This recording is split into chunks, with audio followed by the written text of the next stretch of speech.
A paz do Senhor a todos, Shalom Lekulam. Nessim, mais uma vez, gostaria de compartilhar com vocês mais esse estudo que fala sobre uma festividade. Na verdade, é um dia de luto que aconteceu essa semana passada em Israel, e o nome é Tisha B'Av. Tisha é 9, B'Av é o mês de Av, 9 de Av. Isso aconteceu na semana passada, começou na quarta-noite e foi até quinta-feira, no dia 30 de julho. Muito bem. Como disse, é um dia de luto, e esse dia de luto é em memória a 3 episódios importantes. A destruição do primeiro templo pelos babilônios, a segunda evidência é a destruição do segundo templo, que foi já há 1952 anos a partir de hoje, né, pelos romanos, e a condenação do povo de Israel a vagar por 40 anos no deserto pelo pecado do povo em crer no relato dos 10 espias, né?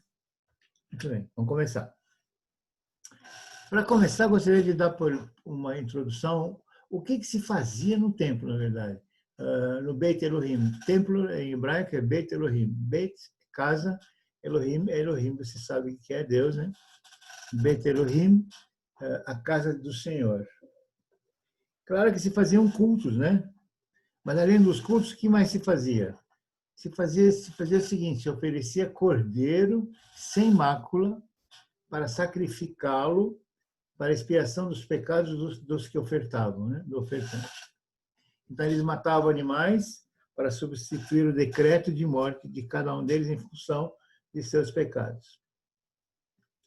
Claro que nós todos sabemos que somos todos pecadores, né? Mas vamos lá, vamos continuar.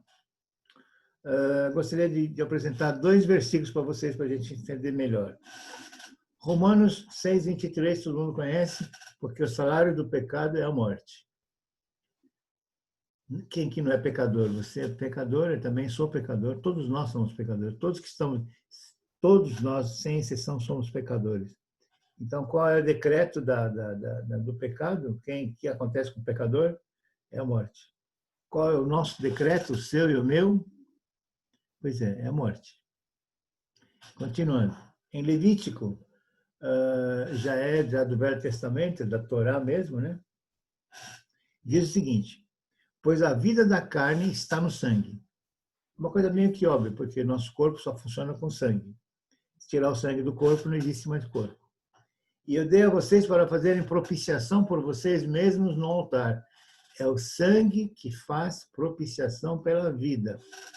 É o sangue que faz propiciação pela vida. Em 1 Pedro, diz o seguinte: sabendo que não foi com coisas corruptíveis, como prata ou ouro, que fostes resgatados, mas foi com o precioso sangue de Cristo, como de um cordeiro imaculado e incontaminado. Como de um cordeiro imaculado. É o que eles ofereciam no templo. Um cordeiro sem mácula. Para servir de quê? Para servir no lugar do pecado deles, do decreto de morte deles. Aí nós sabemos que chegou Jesus, o nosso Senhor e Salvador, e pagou por todos nós na cruz, né? Continuando. O que havia no templo? O que havia no templo de Salomão? Havia um tabernáculo, entre outras coisas, mas o mais importante que eu vejo é que havia um tabernáculo. Tabernáculo em hebraico é Mishkan. Mishkan, na verdade, é a mesma coisa que residência ou habitação, é o mesmo significado. Então, Mishkan é a habitação de Deus entre os filhos de Israel. Só para constar, a palavra Shekhinah, ela tem a mesma origem de Mishkan, que é exatamente onde habita o Espírito Santo. E gostaria de relembrar um versículo de Êxodo, que diz o seguinte: foi na época de Moisés, né? Quando Deus pediu para Moisés falar para o povo construir um tabernáculo.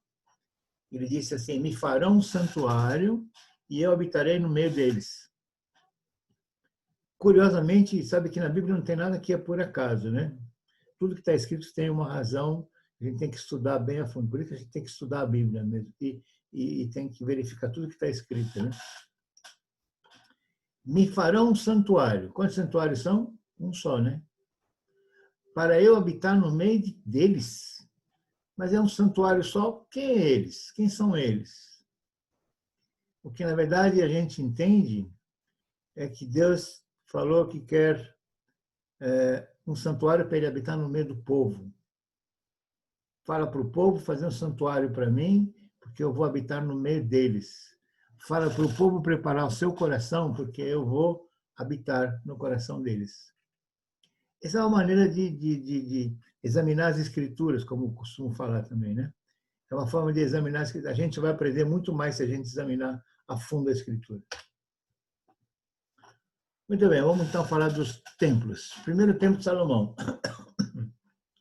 Salomão assumiu o seu trono em 1005 a.C., e ele começou a construir o templo, se levou 7 anos e meio a construção. Ele recebeu todos os seus planos do seu pai, que é o rei Davi, né? E o rei Davi, ele não podendo construir o templo, que ele sonhava em construir um templo para ele mesmo, para Deus, né? Para Jeová, né? Para Jeová.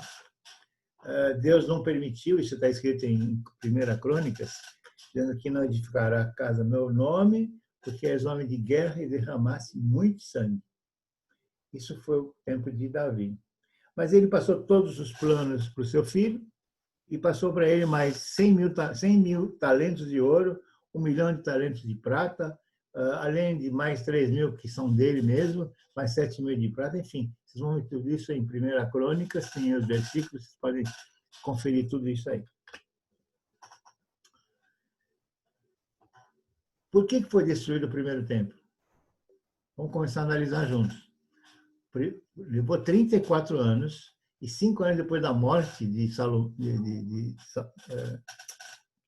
Salomão, o primeiro templo foi incendiado por Nabucodonosor.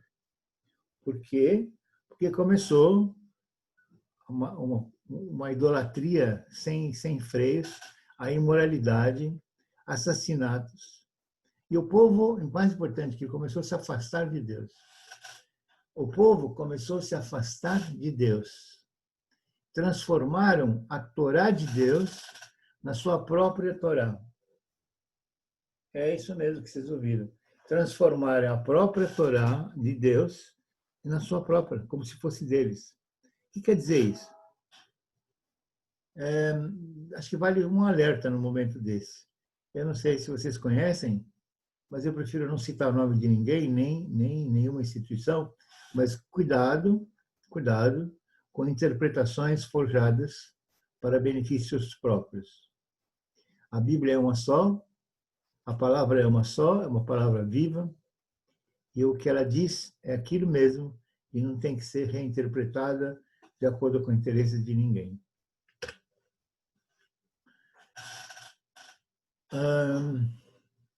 Como é que a gente explica que o povo se afastou de Deus? Vamos ver juntos, segunda Crônicas, vamos ler juntos. Eles, porém, zombaram dos mensageiros de Deus.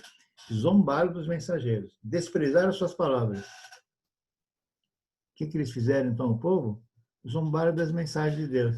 Desprezaram o que estava escrito. Não é isso?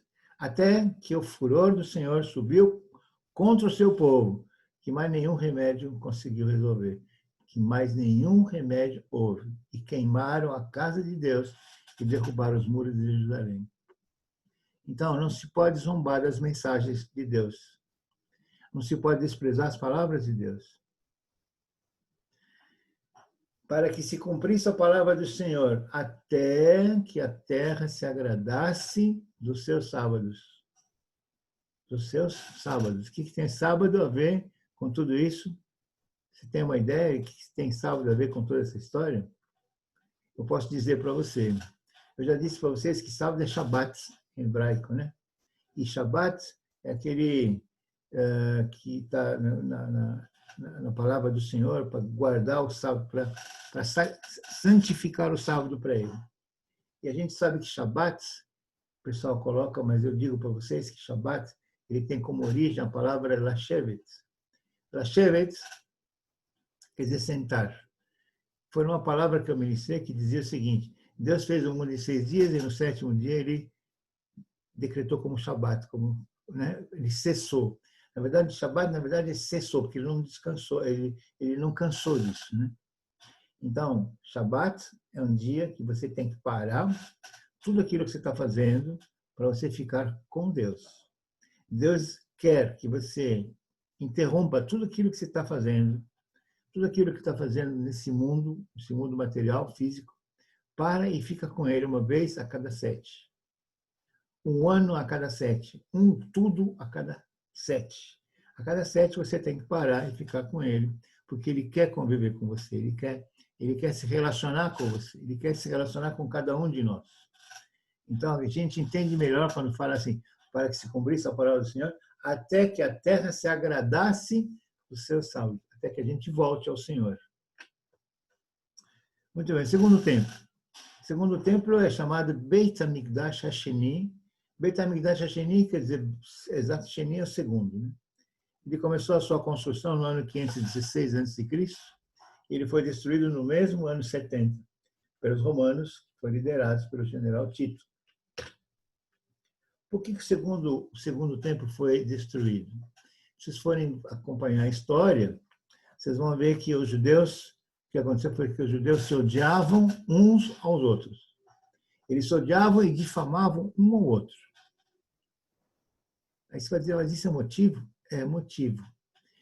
Vamos ver um estudo rabínico que fala sobre esse episódio. Os rabinos dizem que o ódio a um irmão é pior do que ofender a própria Torá. Um ódio a um irmão é pior do que ofender a própria Torá. É uma afronta à unidade de Deus que nos deu a Torá. Unidade é um. Nós somos um. Jesus falou, nós somos um com Ele. Somos parte de um mesmo organismo.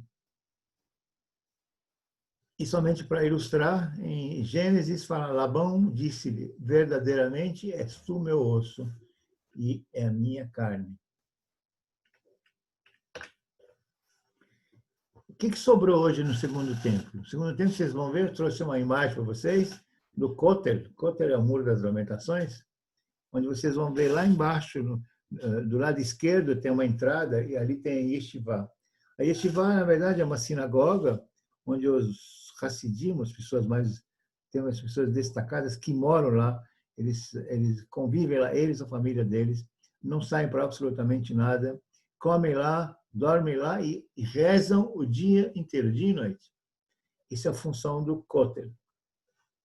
A função do Kotel, da Yeshiva, desculpe. Tá? Muito bem, terceiro episódio que eu queria mostrar para vocês é que Tisha B'Av fala de condenação do povo a 40 anos no deserto. Esse episódio, vocês também devem ter ouvido falar, quando o povo saiu do Egito, liderado por Moisés, e chegou na Terra Santa, Moisés achou por bem mandar 12 espias, um representando cada tribo, para que verificasse como é que estava o povo. Aliás, como é que estava a terra, o que eles achavam da terra, né? E ele escolheu um de cada tribo, né? Muito bem. Um deles que foi escolhido foi Caleb, e outro foi Josué, e mais 10. E eles voltaram, e os 10 realmente falaram muito mal, falaram que a terra não tinha sentido, não podia, a terra era perigosa, só tinha inimigos muito fortes. Já Caleb, ele voltou todo entusiasmado, ele disse, oba, chegamos, sabe aquele entusiasmo todo? E ele, inclusive, passou por uma situação complicada, porque o povo, ele deu mais crédito àqueles 10 que falaram mal da terra. E eles queriam até apedrejar o Caleb. Enfim, vocês conhecem o final da história, né? Deus se enfureceu e resolveu castigar o povo por 40 anos no deserto, até que toda pessoa até de 20 anos de idade, se não tivesse que se trocar, só entraria até 20 anos de idade o Caleb e o Josué. Então, como podemos dizer, Caleb foi um homem de grande fé na Torá. Muito bem. E tudo isso aconteceu quando?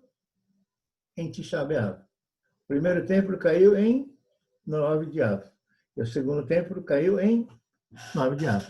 Esse decreto de Deus para 40 anos também aconteceu em 9 do mês de Av. Por isso que se coloca como mês de luto em Israel o dia 9 de Av. Agora cabe uma reflexão. Tudo que acontece na nossa vida acontece com a permissividade do Senhor. Vocês concordam com isso? Concordam? Se Deus permitiu, então, tudo isso, por que será que Ele permitiu tudo isso? O que nós temos que aprender com tudo isso? Nós temos que aprender que Deus permitiu que tudo isso acontecesse por 3 motivos que eu vou colocar para vocês. Primeiro, porque o povo se afastou de Deus. Nós vemos nos relatos agora há pouco. O povo se afastou de Deus. Segundo, ódio entre irmãos, que é uma coisa muito séria. E terceiro, a idolatria. São 3 pontos que são importantíssimos. E nós vamos falar um pouquinho sobre cada um deles. O que é idolatria? Idolatria é quando você adora, quando eu adoro, quando as pessoas adoram qualquer outra coisa no lugar de Deus. Qualquer outra coisa que não seja no lugar que seja no lugar de Deus. Que coisas são essas? Qualquer coisa. Coisa material, qualquer coisa. Qualquer coisa que nos afasta de Deus e nos deixa totalmente à mercê de Satanás. O inimigo adora quando nós estamos longe de Deus, porque ele faz o que ele quer conosco. Então, gostaria de falar sobre alguma palavra do Senhor aqui, a palavra de Êxodo 22, 3 e 5. Diz o seguinte: Eu sou o Senhor teu Deus. Não terá outros deuses diante de mim. Porque eu, o Senhor teu Deus, sou Deus zeloso, que visito a iniquidade dos pais nos filhos. Até onde? Até a 3ª e 4ª geração. De quem? Daqueles que me odeiam. Daqueles que se afastam de mim. Vale a pena repetir, né? Porque isso é um alerta muito importante. Eu sou o Senhor teu Deus, não terá outros deuses diante de mim. Perfeito. Porque eu sou o Senhor teu Deus. Sou zeloso e visito a iniquidade dos pais nos filhos, até a 3ª e 4ª geração, daqueles que me odeiam. Então serve de alerta para todos nós. A nossa responsabilidade para nós e para nossos filhos, nossos netos, ela é muito grande. Veja quanto você é responsável por tudo isso. Eu também, claro.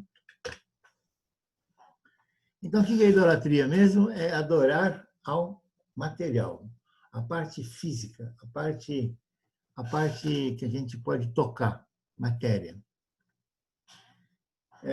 Vamos ver isso aqui em Colossenses. Colossenses nos alerta o seguinte: assim façam morrer tudo o que pertence à natureza terrena de vocês. Façam morrer tudo que pertence à natureza terrena de vocês. E o que seria isso? Uma porção de coisas, mas que está citado na Bíblia. Imoralidade sexual, impureza, paixão, desejos maus e a ganância, e que é tudo isso aqui é idolatria. Claro que vocês vão ver que tem muito mais coisas do que isso, mas é o que está citado, é isso.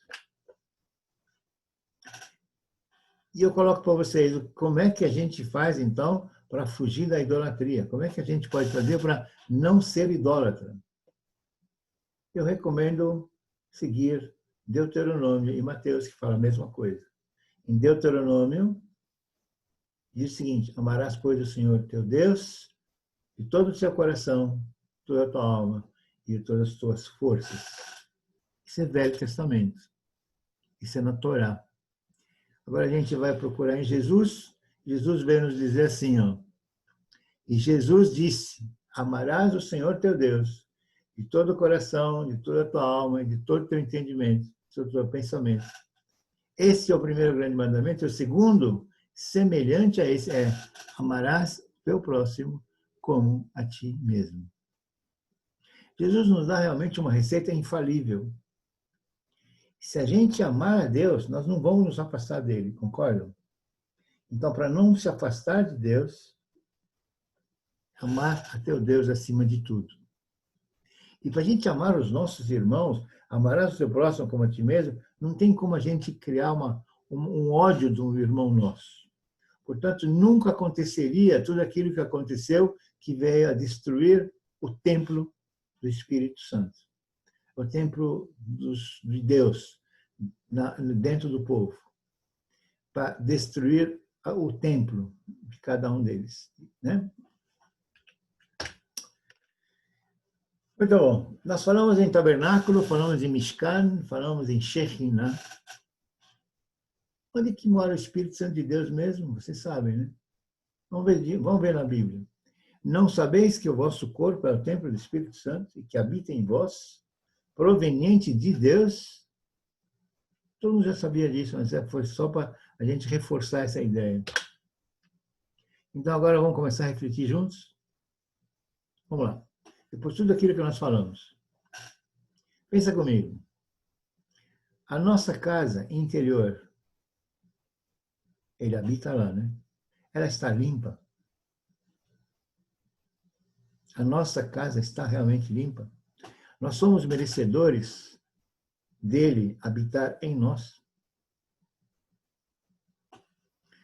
E se nós somos merecedores, o que eu estou fazendo para continuar merecendo a ele morar dentro de nós?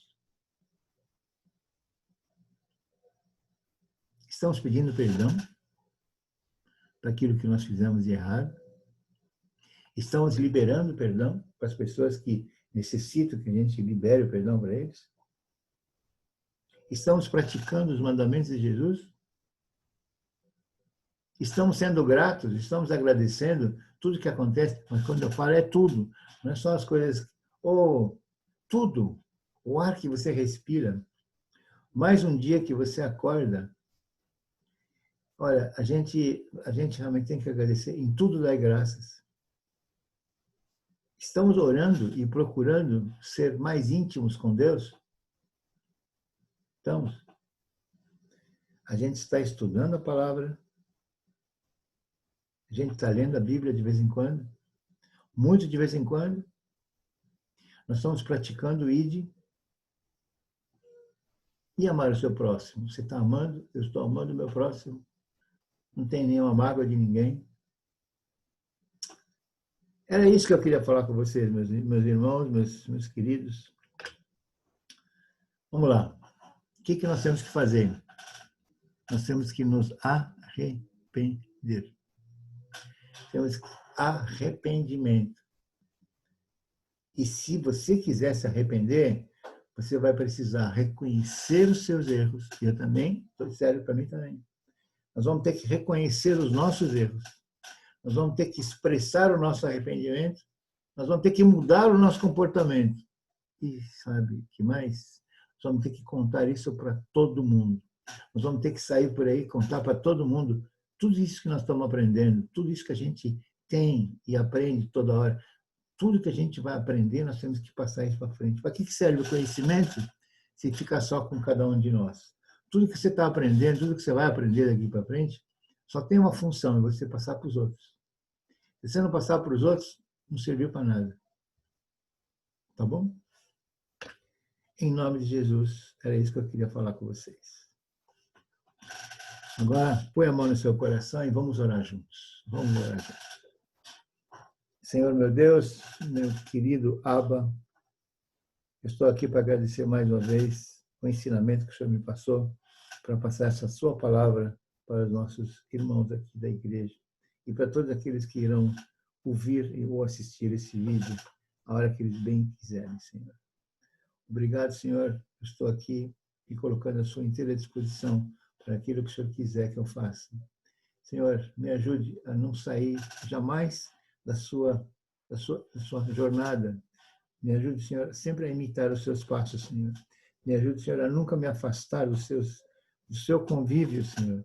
Me ajude, Senhor, a sempre andar no que o Senhor nos ensinou e a praticar o ID, que é exatamente aquilo que eu estou pretendendo fazer pelo resto da minha vida, Senhor. Muito obrigado. Em nome de Jesus. Amém. Graças a Deus.